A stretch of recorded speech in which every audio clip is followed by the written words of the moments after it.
yaman? Magja-champion ka sa Olympics. Oo nga, Chong. Magiging gold medalist ka sa Olympic. Uncle, kumang kayo ng kawayan, dali. Uy, kumain, kumain. Ito. Kumain.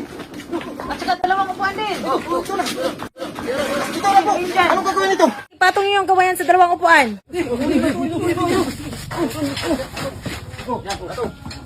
Yan. Ano ba kasi gagawin natin dyan?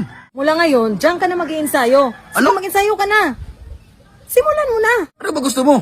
Pag lalaroin mo ako sa Olympics, may edad na ako, di na kaya yun. Kayanin mo para sa kinabukasan ng mga anak mo.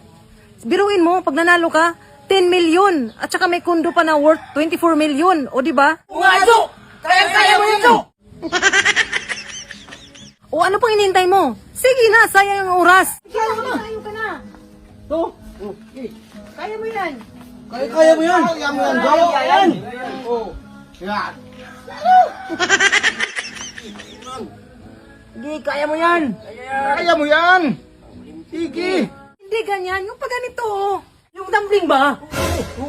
Yan, tabil na. Kaya mo yan.